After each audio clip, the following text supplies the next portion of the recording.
Hello everyone. Today we are going to talk about our project on customer churn prediction using machine learning. This project was done by our team, including myself, Vikram Singha WARM, and my teammates. Our goal was to find a way to tell which customers might leave a company so the company can take action to keep them. Customer churn means when a customer stops using a service or product. For example, if someone cancels their phone or internet connection. Companies lose money when it happens. So if you can predict who might leave, the company can try to keep them with offers or support. That's what our project is about. Um, we used real data from a telecom company to build system that can predict if a customer will leave. We used 4 machine learning models to do this and compared how low and well each one worked. Our goal was to see which model gives the best result. We used dataset from Kaggle. It has information about 77,043 customers. Each row is one customer and it includes things like their gender, how long they have been a customer, how long they pay each month, what services they use, and if they left the company or not. The most important column is the data is called churn. It tells us whether the customer left or stayed. About 26% of the customers in the data set left the company and 74% stayed. Since most customers didn't leave, the dataset is a bit unbalanced, which we need fixing. Um, we have used 4 ML models to solve this problem. Logistic regression, support vector machine, k nearest neighbors, and random forest classifier.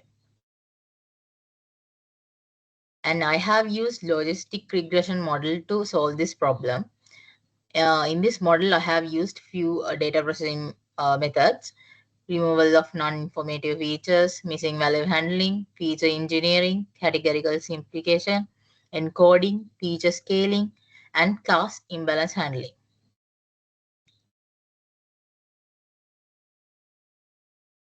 This is my source code of this model. First, I have imported the libraries, and here I have imported the data set. Then I have used and defined a logistic regression preprocessing function to do the preprocessing methods. And here I have set up preprocessing by separating numerical features and categorical features. And here I have created an optimized pipeline to connect the pre-processing and training. Within this model, I have done pre-processing and SWOT method to solve data imbalance problem, and I used logistic regression model to train this data set. And after that, I have used have a hyperparameter grid as this is an imbalanced data set. Then have used grid search for for to select the best combination of features to get the accuracy results. And this is the classification report of this model. And I have used confusion matrix, feature importance, ROC curve, and grid search heat map for model evaluations. Here is the feature importance graph. According to this, monthly charges and contract month to month and tender is the most important features. And this is the ROC curve and hyperparameter tuning grid search. And after that, I have saved the model using joblib library, and after that I have tested the saved model with unused data, and here's the results of those data. That is my model. Thank you, and I invite Malik Jayasinghe to continue this presentation. Thank you, Minduli. I am Jai Singh, JAMP, and to address this prediction, I use random forest classifier. Firstly, I import some necessary libraries, and then I do data pre-processing. For that, I firstly import the uh, data set as a CSV file, and then I clean some unnecessary data like customer ID because they are no need to our prediction. And then I do feature engineering to find best combination for training and for my model accuracy, improve my model accuracy. And this is another feature engineering trick to combine multiple related columns into one powerful feature. This act as one feature. And and also then I do simplify the categories. From this, we can avoid repeating similar code many times. And after that, I split the data as 20% of test data and others are to train. And then I do one hot encoder. Um, from this, we can prevent model from interpreting category labels, and they convert into numerical values. And after that, I create the optimized pipeline. And in here, I use a smart to handle class imbalance. For that, and also I use this library. This is for because smart must happen only on training data, not before train or in the testing phase. Because of that, I use this library, and then after that, I in from this line automatically adjust weight inversely proportional to class frequencies. And after that, I create some hyperparameters like tree depth and max depth and like that, and I add the values for best values for my random forest. uh, and after that, I evaluate my model, and as a result, I get the accuracy as 0.77. And I do a feature, and after that, I plotting some important features as a graph. I got 10 important features, and these like total charges, monthly charges, and service density like that. And this is my hyperparameter unit heat map.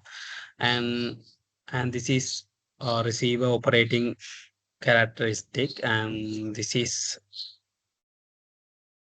used for this is good for imbalance classification because it considers both true positives and false positives. And then I test some. I validate from I give in dummy data, and then I get uh, churn value like this and probabilities. Uh, thank you very much. This is my part, and I invite to Bandar to continue his part.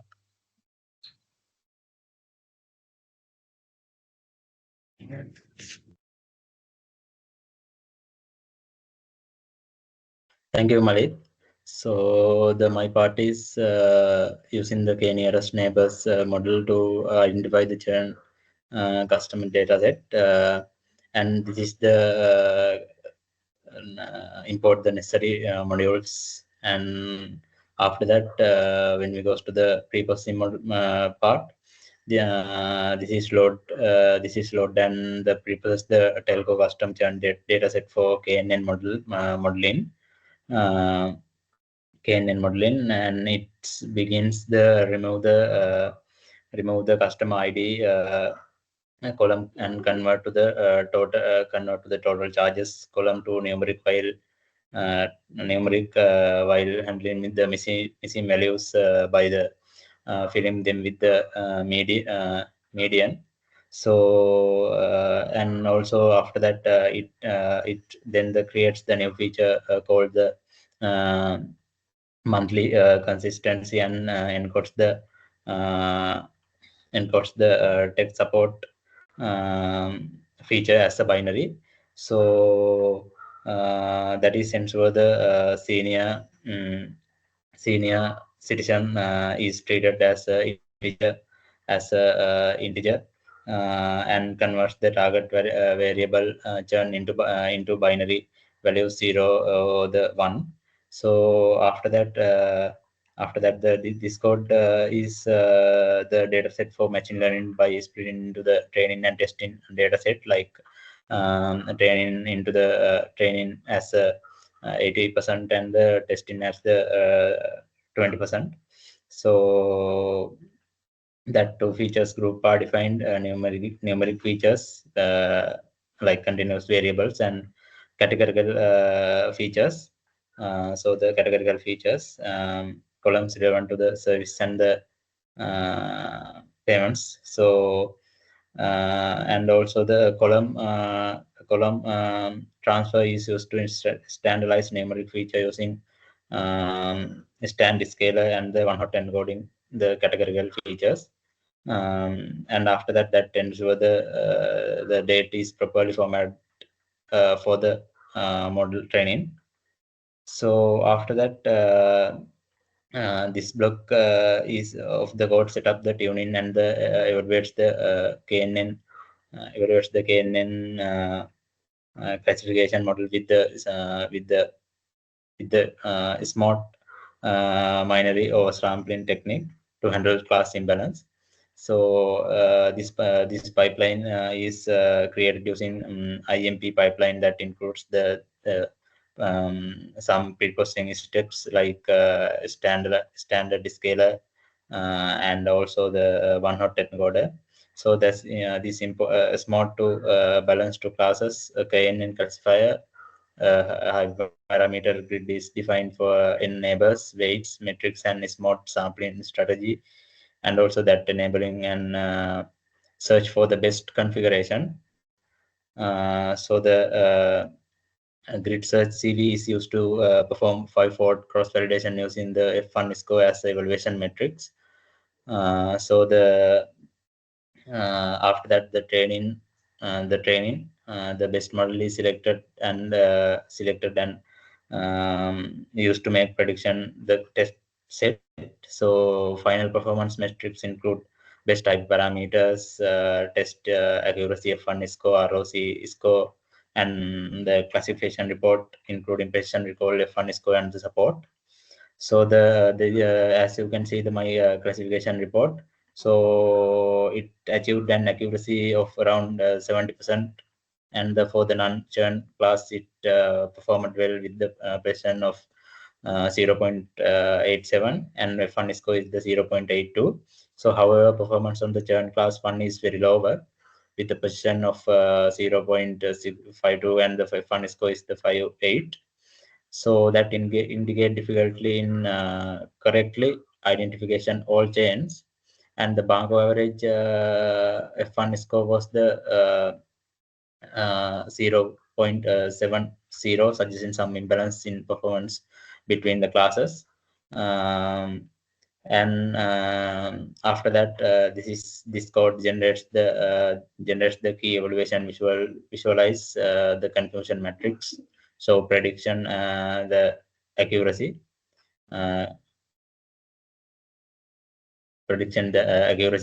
and the feature imports plot highlights the top churn predictors.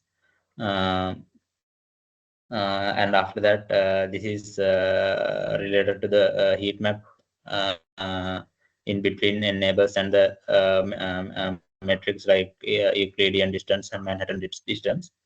So this is so the ROC curve, as you can see. So after that, the train model was saved using JobLib, and the deploy was real-time prediction. and I get the 100 customers was as a sample to test the data. So the model predicted both the churn status and the probability to churn for the each customer. So below, this is the sample of the prediction in predictions. In total, 27 out of the 100 customers was predicted to churn. So with probabilities ranging up to like around the 86%. So this is the my part. Next, I invite to the Sabri to continue.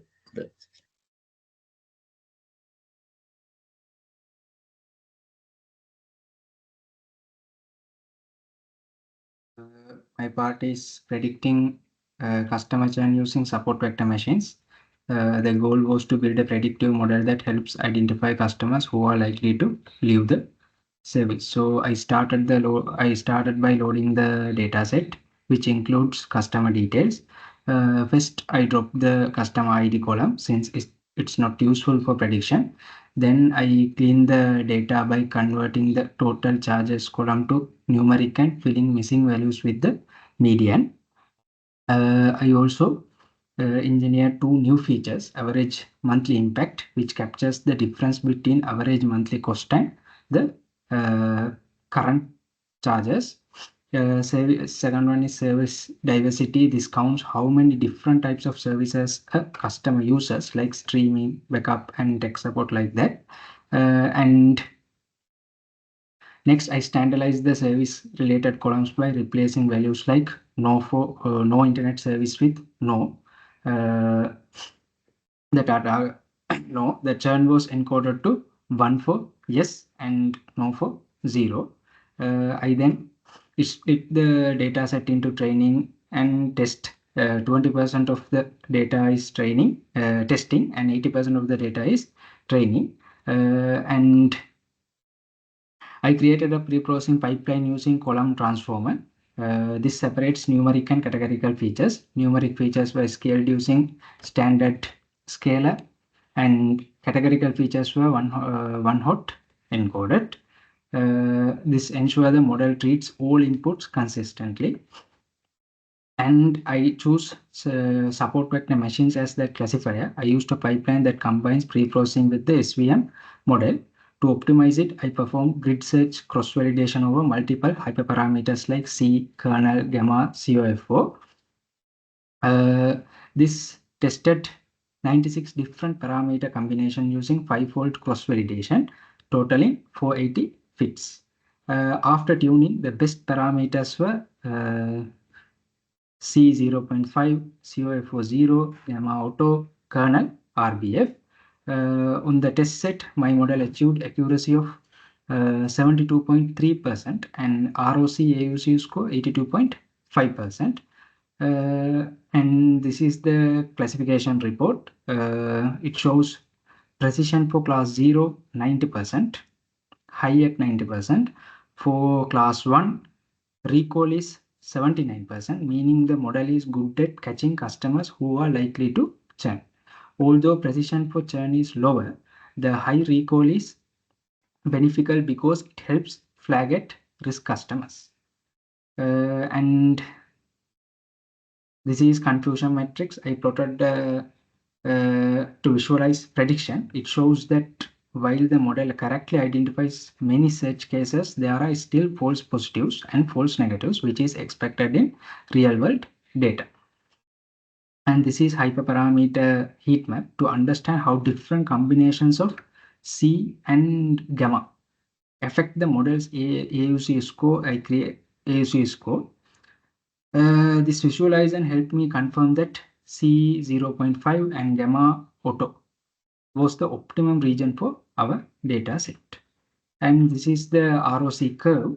The ROC curve compares true positive rate and false positive rate. My model's AUC score is 0.825, shows strong discriminatory power with the curve clearly above the diagonal baseline. And after that, I saving the training model using joblib for joblib, and using a synthetic data set. The model predicted churn probabilities for 50 new customers. For each prediction includes both the churn label 0 or 1, the probability, giving us a confidence level for each customer. And